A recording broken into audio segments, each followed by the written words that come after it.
Welcome to another episode of Hometown History. I'm Jamie. And I'm Domi. No other place in New York County has seen such as much meaningful change in shaping events than our Continental Square here in New York. It's a long-time crossroads where East meets West and North meets South. And it's really the highlight of today's episode because of its instrumental role that it played in New York County history.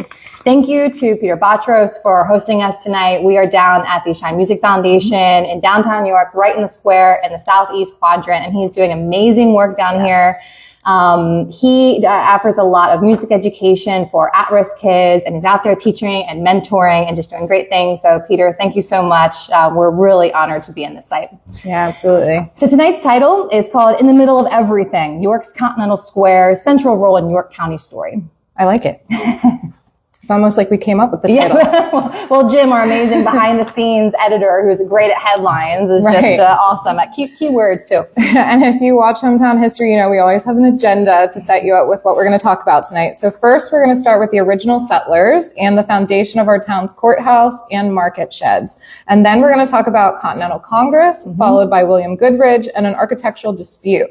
And then after that, we're going to dive into the time the square was occupied by an enemy, as well as the celebration of victories. And finally, we'll take a dive into the past anniversary celebrations and the current growth trends and, on beyond that. Yeah, and where we're at today. Yeah. So I was a high school history teacher, so I think it's important that we have takeaways for you. So what's our thesis of today's presentation? Our three things that you want you to learn. Number one is that York County Square has played the role of most of the important gatherings that ever happened in our history, in our 275 years. So today we're going to go over some of those events. So we want you to know that there's really no other central location in York County than the square when it looks at pivotal moments in our history. Right.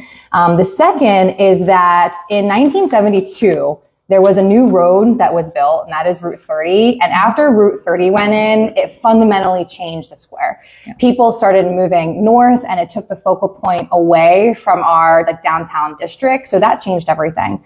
And then finally, today, we have a lot of city and community leaders who are creating some high-level investments in the square. And we're going to have one of the past Rotary president on during our extra. So stay tuned after this. We're going to have Tom Davidson talk about Lincoln Highway, as well as Aaron talking about the Rotary's input in how we're able to renovate and make this a new destination. Right. So are we introducing her? Yeah, a little bit about us. Okay. Yeah, go ahead.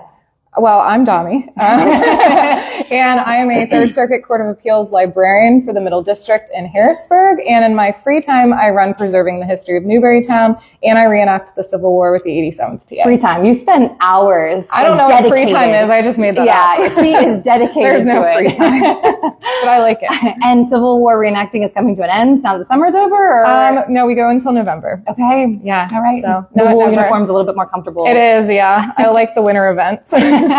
My name is Jamie Noerpel. I'm the director of the York County Safety Collab. It is an initiative between law enforcement and the community to build better relationships. I used to be a high school history teacher up at Milton Hershey School.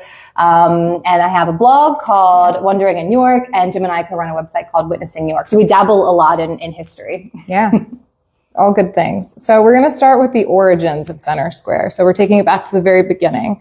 And long before the European settlers arrived in this area, the native peoples lived in York County dating back to 8000 BCE. So a very long time ago. But unfortunately, we don't know their names. That's lost to history. Yep. But we do know most about the Susquehannocks that lived in the area between the 1500s and the 1700s. And they created paths known as the Monocacy Trail that traveled right through York.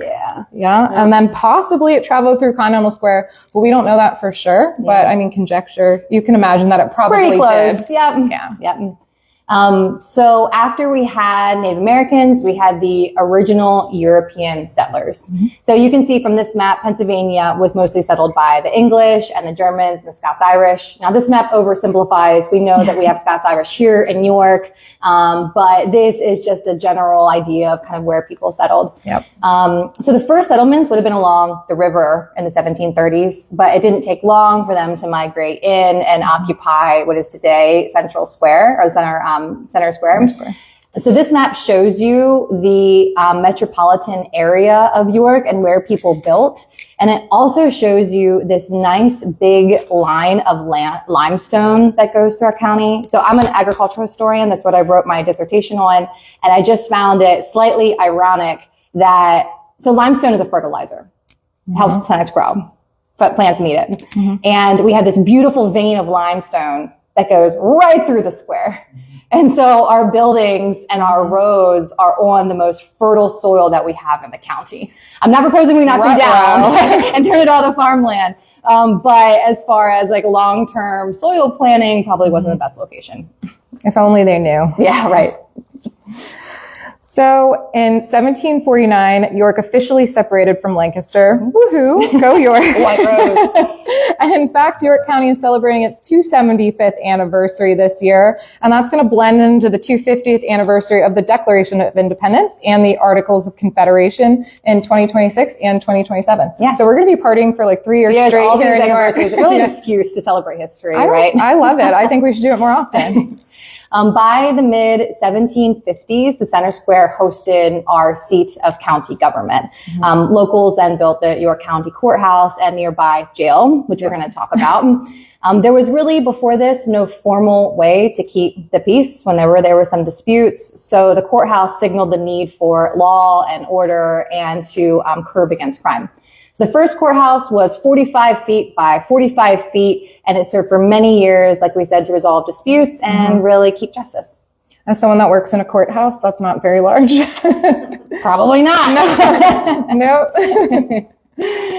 So soon the townspeople needed a more reliable source of food for themselves. So they constructed the market sheds, and those were indicative of our agrarian economy. And it shows a rise in the quality of life that the residents had enough food and a surplus of that so they could barter and use money to purchase from other people. So, you know, when you're having markets pop up in your town, it's probably a good sign. Yeah, it shows that we're growing. And also, it shows you where we are located right here in this building for Shine Music Foundation. So you can kind of orient yourself as to where the market sheds would have been in the Center Square.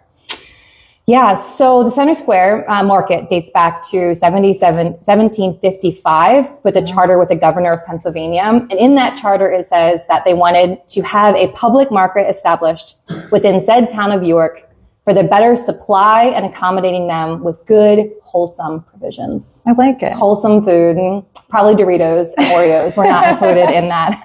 And there would be 2 market days, Wednesday and the other one would be Saturday, and we'll talk about these later on in our presentation. Right. So now we're going to transition to Continental Congress. Super important for York. Yeah. So a mere 2 decades later, we find ourselves ensnared in a fight for our independence. The British troops had pushed the nation's founders from Philadelphia, where they were sitting now. Congress arrived in Yorktown on September 30th, 1777, where they stayed for 9 months. 9 months. And then Congress spent all or part of the 4 seasons in the German farming village west of the Susquehanna River. Yeah. Yep. We want to give a quick shout out to Jim McClure's book, Never to Be Forgotten. He just did the new revisions, and in it he talks a lot about Continental Congress, and we got a lot of our information today from this. So this is available on Amazon. We highly recommend it. It is probably the most comprehensive book on New York County history that there is, and we know Jim is very knowledgeable and fact checks all of our work, so we know that it is legit. Yeah, you can't get better than Jim McClure's writing, so... So we just want to emphasize that it was here in Yorktown in the Center Square at the county courthouse that our forefathers adopted America's very first constitution, the Articles of Confederation. Yep. And then it was sent to the states for ratification. So it's kind of a big deal, and I don't think York gets enough credit. It's not kind of a big deal. It's a huge deal.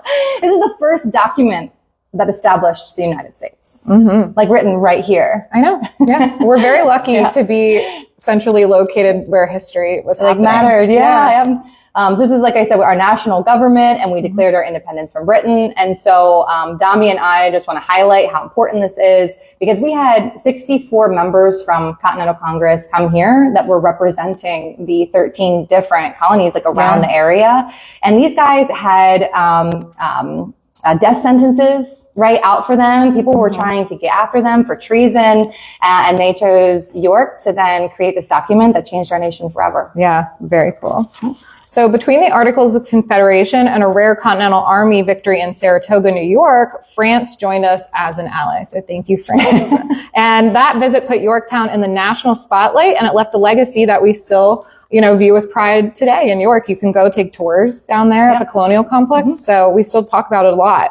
And in 1841, the courthouse ended up being torn down and it was moved to East Market. However, the market sheds remain. And as Jim McClure has pointed out, they demonstrated our lower priority for government when compared with agriculture. Yep.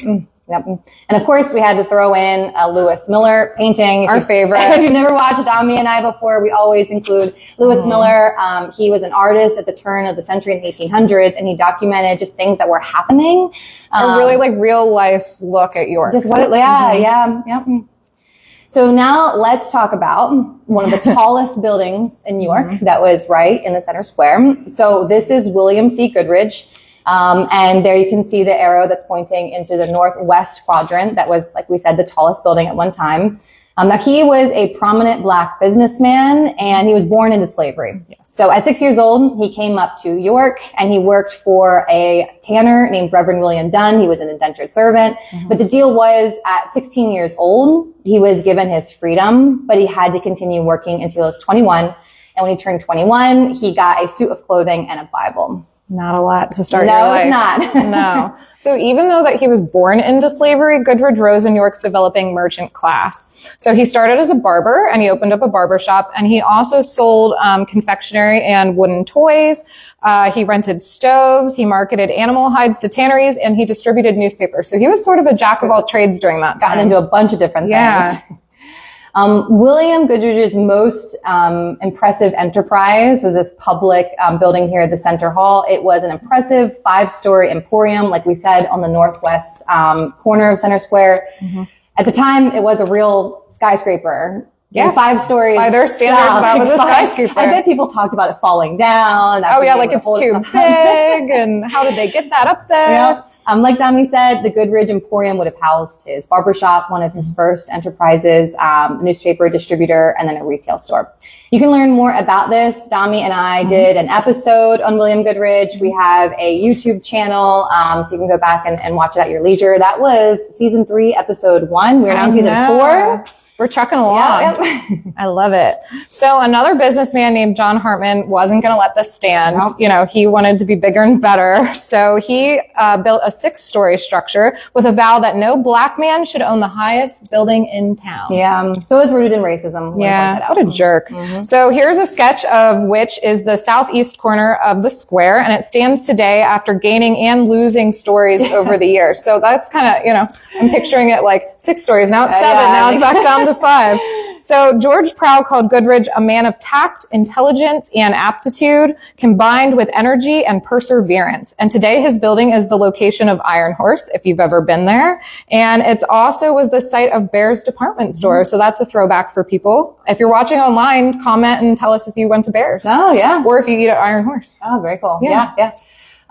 So I want to give a quick highlight to Blake Gifford. He does a walking tour of downtown New York, an architectural historical tour.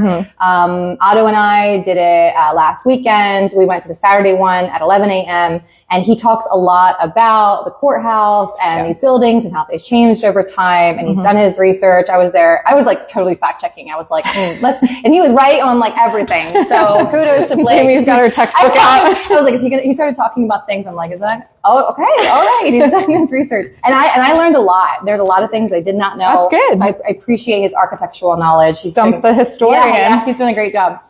So now let's talk about when Confederates occupied the square. Ooh. Another big deal. So during the Civil War, we had an American flag that was on a tall flagpole that would have been in between the market sheds. Well, when the Confederates lowered that flag when they occupied York, it really, and Jim McClure wrote this, he said it brought home the deconfederation spawned by the Civil War in the very spot that the 13 original colonies had confederated. Yeah. It is interesting. So we're deconfederating at the place where we joined together and tried to organize ourselves, which again led to France's support in our independence. And now it's kind of a step back. It is, sad day in New York history. Yeah. So June 27th, 1863, Jubal Early's division of the Confederate Army stepped across York County's western border with the Susquehanna River Bridge at Wrightsville as its main target. So the invasion would cover most of the country, most of the county, reaching the banks of the Susquehanna only to watch the bridge burn, thanks to the Union forces.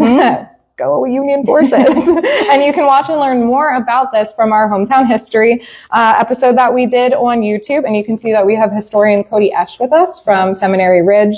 And that was one of my favorites. I love talking about the Civil War. Yeah, like Civil War stuff. Yep. Yeah.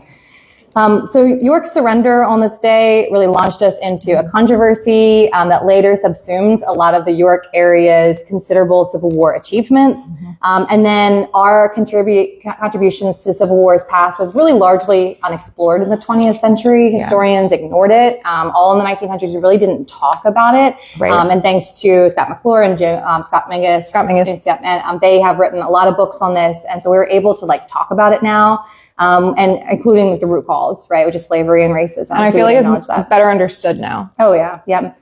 So the topic of surrender and the seeking of our enemy 2 times in the theater of war to literally deliver the keys to the town to the Confederates is still debated today. People like to say if we should or shouldn't have. Yeah, it's a hot topic. So now we're going to talk about the market sheds being torn down. So it was in 1887 at the time that there were 3 market houses in the city. So there was the farmer's market, which is at current day Penn Market, and there are 2 others which are no longer standing. And that same year, York received its city charter, which was led by a mayor and 2 councils consisting of 30 people total. So they were getting back into, government things. And according to Prowl, the removal of the market sheds was one of the first topics brought up for discussion. So why was that? The congregation of farmers and livestock in the middle of the city left feces. They left feathers and blood everywhere. So it wasn't the most hygienic of times to live. So many felt that this was really unsanitary and it was a nuisance, which, I kind of understand that. Yeah, I can. Yeah. So there was also economic pressure of a growing industry. So you're not going to have new businesses wanting to move into a place that they think not only looks bad, but could make them sick. Yeah. So, and part of that industry is that previous year in 1886, the York Railway Company was formed. And guess where they wanted to go through? How convenient. Right downtown where the market sheds were. So this really laid the tracks for the trolleys were at the time, would have been pulled by horses, which is such a juxtaposition of these big trolleys being pulled by horses. I wish I could see that. And like we said, the market sheds in the square would have prevented them from connecting. Yeah. So on June 27th, 1887, the city administration passed a resolution to tear them down. That's sad. So what did the public think about this? So we know that at least a few wanted to keep the sheds because of an injunction was threatened to prevent the tearing down of the market sheds. However, it didn't amount to much. And 3 days later, the mayor ended up approving the resolution. So the market sheds were torn down, a kind of return to lawlessness that the original courthouse on that site was meant to combat. Yeah. And, here we are taking, another step backwards. But the loss of the sheds also showed a shifting focus from farming to industrialism, and as represented by the trolleys needing to transport all of the products and all of the people through the central place in York. Yeah. So before we had these butchers and these farmers showing up, and now we're saying, no, we want trolleys to just send industry goods as fast as possible. What we find interesting is the time of day that the mayor chose to tear down these sheds. It was at 12:05 a.m., which is right after midnight. It's just peculiar.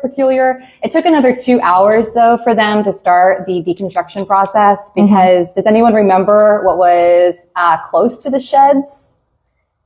Anyone? Anyone? Very close. So we built the courthouse and the jail. Yeah, the jail. So the jail was actually built underneath the market sheds.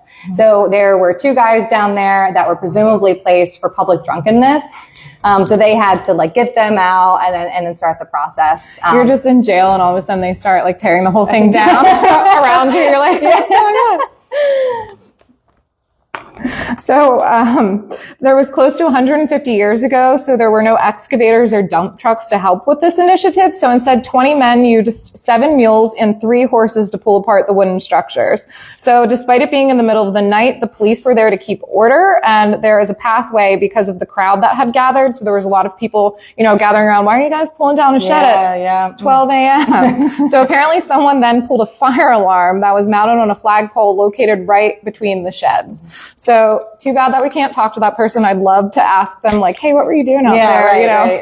Causing trouble. Were you trying to create chaos and stop the shed pulling down? I know. People think like that kind of rowdy stuff is modern. Yeah. No, like they did that kind of stuff back then too. They didn't have social media to catch them. Right. Yeah. It wasn't on TikTok or Facebook Live. So as people gathered in the square, what they would have seen is a great cloud of dust, and like the moonlight. And it was the end of this era. So within a matter of hours, the vendor stalls and the butcher blocks were flat on the earth, and it ceased to exist. The workers cleaned up by hauling away the debris. And so the York Gazette at the time, they wrote that by noon, hardly a vestige of those dingy quarters of dirty tramps were visible. Wow. So the mayor ended up defending his decision to tear this down in the middle of the night. He was claiming that he wasn't trying to avoid an injunction. He said that it was only easier to accomplish the demolition when there would be no people or traffic in the square. There was a big crowd of people, so I don't know about that. It's one of those things that it does sound legitimate. I can understand. It does. And I mean, if you look at today, a lot of road work is happening at night. There's less traffic. Yeah. So like the intention was there. It could have been. I don't know. It kind of seems shady. It does sound a little bit. So while the sheds are completely gone, there's no echoes of their past. We can't see them outside of pictures. There is one thing from our history that is very visible in the square, which we wanted to talk about. Yes. So these are the trolley master stations, sometimes nicknamed the Teapot Dome, and they would have served as the nerve center between all the trolley cars and our complex streetcar system. It stands proudly even today at York's Continental Square, and it facilitated the movement of people and freight. It's just kind of a cool thing that we have as like a tip to our hat. It is. And they're beautiful, or at least I think they are. Yeah. So the last trolley bell clanged in 1939, but this booth still lives on as a testament to that, and later on functioning as a bus dispatching station and a shelter for police. So York is proud to have preserved this important part of the York County transportation system history so that it can be enjoyed by everybody. Yeah. So let's move to another part of the square. Here's another cool picture that just kind of shows you the Teapot Dome and then how the trolleys would have been right past it. And it looks like it's raining then, just like it is today. Yeah, it's like tonight. Huh. Yep. So the other part of the square is we have this World War II memorial. It was designed and created by Loran Jacobs, who is also my grandma, and I love her so much. So she was commissioned by local leaders to remember this important part of York's history because we wanted to acknowledge the dedication of the servicemen who went and fought and gave their lives, as well as the nurses, and then internally our own factories that we converted to wartime factory creations. Right. So when the news of World War II ending reached York, people rushed into the square to hug and kiss and celebrate. And they joined a massive national VJ celebration, marking World War II's end. And the largest county assembly occurred in York County's Continental Square. So here's a picture of Paul Wolfgang, a History Center volunteer celebrating VJ Day. So that's really cool that we have a picture of a local guy. Yeah, who volunteers at history, and there he is. Yep. So on the other side of the street, where we are now in this quadrant, anybody who's been around sees that there are these stairways that lead down to like nowhere, right? And what they are they're comfort stations. They're bathrooms that were open for a period of time. Well, on VJ Day, they decided the attendants wanted to go out and party with the rest of us. So they shut down the bathrooms, right? And I think it's interesting because like I've never been down there. We should go down there. We should try to find somebody. Don't tell people that we're going to do it. We'll get permission from like city people if they say yes, and then if they say no, then we can sneak it. Yeah, I guess but we'll ask permission. So when they closed on this August night, they weren't the only ones that shut down their bathrooms. The bars shut down their bathrooms, the businesses, like everyone just shut down, right? Yeah. So much like it is today, there aren't a lot of public facilities to go if you have to go. So a newspaper at the time reported that there were thousands who were, let me show you. There we go. Thousands who were discommoded I like discommoded. Yeah, so just to go back for a second there, you can kind of see like the comfort stations in the stairwell that go down either side. Again, we are in this building, which is the current location of Shine Music, lead by Peter Botros. And then this is a very interesting picture of the barber chairs that are down in the comfort stations. It looks cool. Yeah. Now, the next day, at a city council meeting, Mayor John Snyder criticized the city parks director for shutting it down. And so they started this kind of verbal spat going back and forth. I mean, I get it. When you have a lot of people, you need to have a bathroom open. Yeah. Or at least you should try. Probably. So people ended up flooding in on foot for the VJ celebration to an area that had become a transportation hub, with trolleys giving way to buses and then to cars. And these motorized vehicles used our roads to travel near and far, using Market Street, the coast-to-coast Lincoln Highway, and George Street, the Niagara Falls to Washington, D.C. route along the Susquehanna Trail. Yeah, so it really connects to a bunch of different things. Mm-hmm. Yep.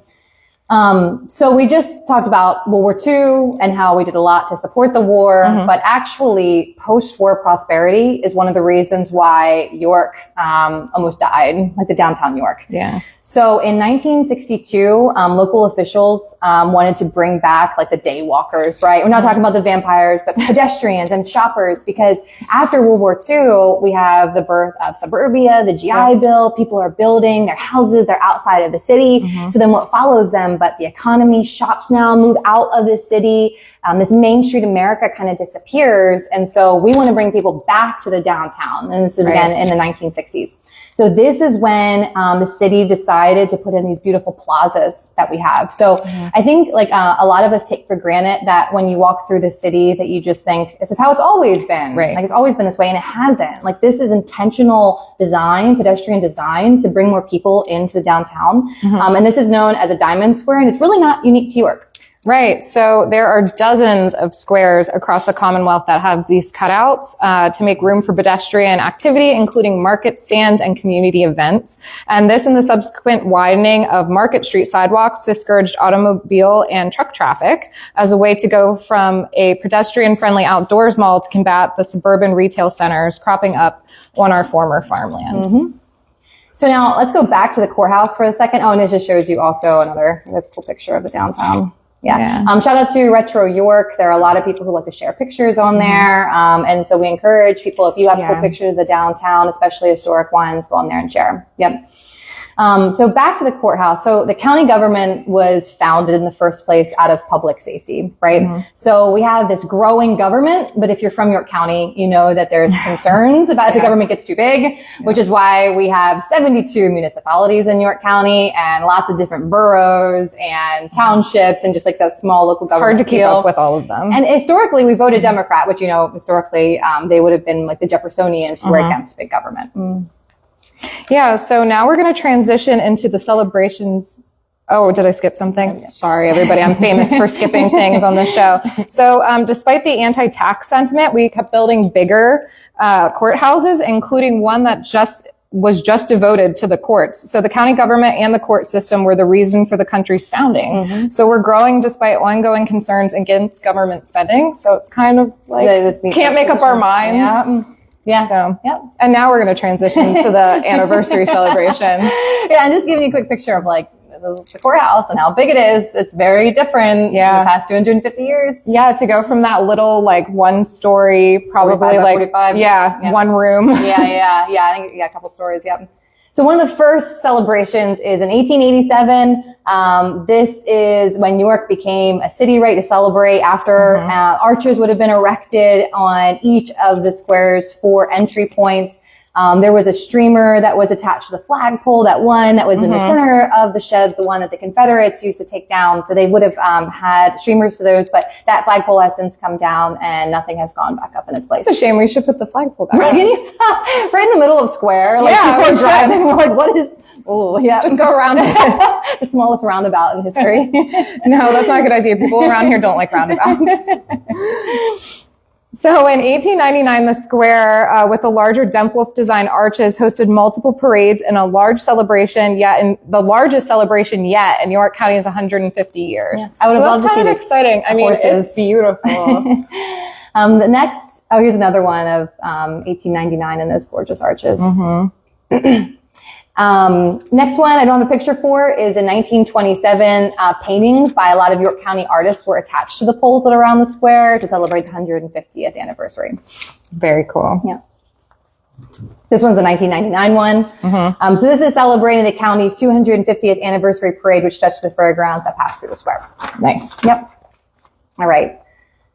So, in addition to anniversaries, the square has also been a place for protesting, right? And so we have this First Amendment right, this right to assemble ourselves.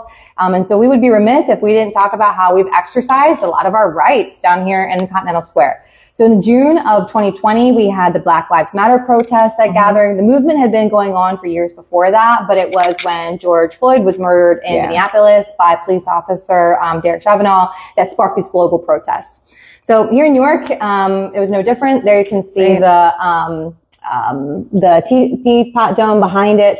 And what we want to give a shout out is to the teenagers who organized this. I don't know if you guys realize, but it was 17-year-old young women who put this together. And it's a shining example of what a peaceful protest can look like. So shout out to them. These are the kind of things that we want to see in our Continental Square. Yeah, they did it the right way. They did.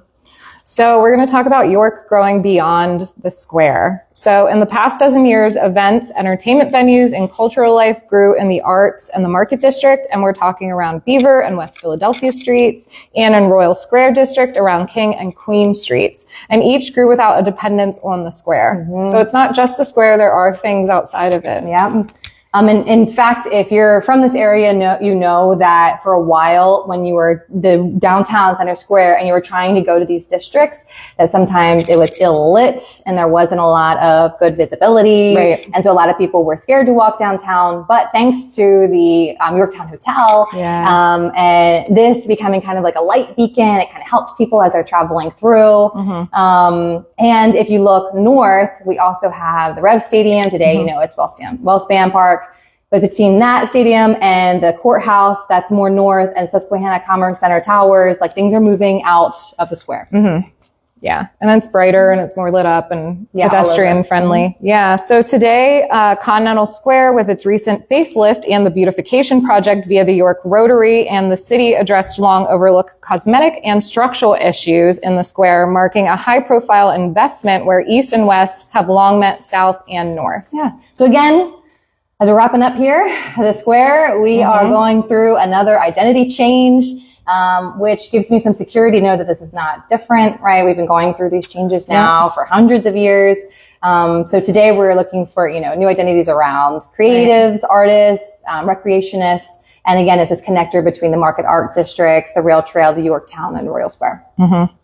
And last but not least, we'd be remiss if we didn't just briefly say this beautiful building. What about the old bank building and the northeast quadrant? I mean, it is really cool. It is very cool. When you look at that, you sort of think bank, or at least I do. Yeah. So developers are eyeing that for renovations. So stay tuned. Yeah. They talked about putting the club in. I don't know really anything that happened with that. So we'll see what happens. But it's cool that they're keeping it around. Now that we're wrapping up, again, hopefully this is educational and you learned a lot. So number one is that the square is one of the most important places in York County history because it featured the most important gatherings in our 275 years. So it's very important. And it reflects the changes throughout history and what we value from nothing to the courthouse to the market sheds and the market sheds being torn down. So it reflects the way that we shop, our economy, and our values in general. Number two, the focal point is shifted now out of the square, first from Route 30 that was built in 1972, then with all these new like stadiums and then the Market Arts Districts, again, which is good, right? York is growing. I'm happy. Yeah, progress. You could argue gentrification, which could be an entire other episode. So I know that there are some challenges with a lot of these developments. Again, I don't want to go on without acknowledging that. But thankfully today, leaders, city officials, they're recognizing the beautification that's needed downtown with the Rotary Club putting in the new flowers. And I just think it's a great place to come and hang out. I agree. So we will be back after a short intermission, but don't forget that our next episode is going to be on October 23rd at the Burning Bridge in Wrightsville. So come on down to that live and in person. You can also watch us on Facebook Live. But we're going to be talking about the history of Hex Hollow and PA Dutch powwowing, something a little spooky for the Halloween season. Yeah, one of my favorite topics. I'm very excited by this. Yeah, no, I agree. But we will be back in a few minutes. But before that, we're going to do question and answer with the audience, maybe? Yeah. If anybody has, and again, this doesn't have to be like questions for us. It can be stories. If you have memories of the square or things that you remember seeing throughout time.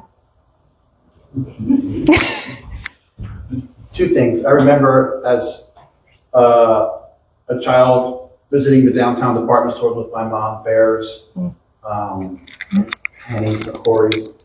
I have great memories of just walking through downtown and hiding under the garment racks and going up the escalator to the snack bar upstairs. And it was just a different culture back then. You know, everything now is shifted and it's all online kind of thing.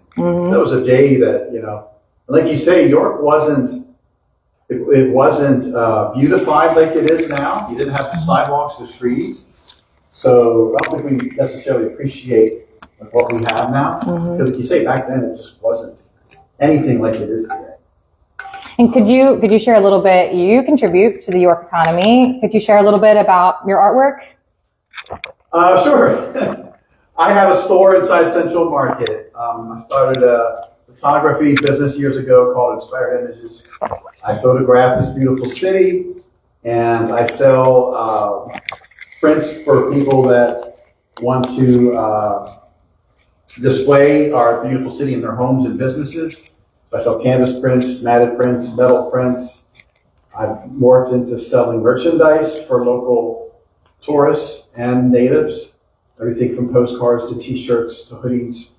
And that's still growing and evolving. So there's a real niche for York merchandise and products. And I'm honored to kind of tackle that and offer that to the greater York community. Cool. Visit me at Central Market. I sent Jeannie one of my photos a couple hours ago. Yeah, I didn't have time to throw it in the presentation, but it's a great picture. We can put it in the comment section. And I'm also curious just how you guys created this wonderful thing you're doing and how long you've been doing it and what brought you to this point. Well, you can thank Mr. Jim McClure for introducing us. So how many years has it been? 3 years. 3 years, 4 seasons. This is the 12th episode of season 4. Yeah. Over 80 videos on YouTube. Yeah. So it was, so Jim is the historian, right? And Jim, we all have expiration dates. And so Jim is succession planning, right? He is trying to plant new historians that are going to continue his legacy. And while Jim probably spends 70 to 80 hours per week working on local history, we're not sure if we can quite dedicate that. And so how this works is behind the scenes a little bit. So Jim and Dami, so Dami is an archivist, so she knows where the resources are. So she collects a lot of the articles. Jim also knows where all the resources are, so they collect the articles. They send my way. And what I do is I go through and I construct this story guide. So this is our pacing guide that Dami and I kind of write down who's saying what. This is Jim's way of also fact checking us to make sure that we have accuracy. So we're perpetuating truth when we're talking about history. And so I create more of like the story arc that then Dami and I go back and forth and share. And then it goes back to Dami. She's our amazing like marketer and promoter. So all the social media stuff that you see online, she's the one that creates those content and pushes it out and tries to get people. And then Jim, of course, like we said, fact checks everything. And since I was a teacher, I make the slides. So between the three of us, we all bring different like skill sets. And we just really like telling stories of history. And also like we're getting views. I mean, we're getting like thousands of views. And so clearly people like it. People are coming out. And I know we say this every time we do that. We don't get paid for this. We just really like history and believe in creating community. Yeah. Thank you for asking that. Yeah. And we've always said, you know, like we want it to be fun. And when it's not fun anymore, then we're not doing it the right way. Yeah. And we'll probably switch to something else. But for now, it's fun. We're enjoying ourselves. Yeah, we really like it. Thank you. Yeah. It's a great service. Thank you. I think every city should have a team like you guys. Yes. Just to say, Blake's tour is awesome too. He's There was one Yeah. street, but that tour is worth checking out. Fridays and Saturdays. Yeah. He's a very knowledgeable guy, and his art is really, really amazing. Shout out to Blake. Forget his last name. Gifford. Gifford. Yeah. Mhm. Yeah. Oh, well, thank you guys. Then stay tuned. Aaron Yes. Jacobs and Tom Davidson. We're going to talk more in about 10 minutes. 10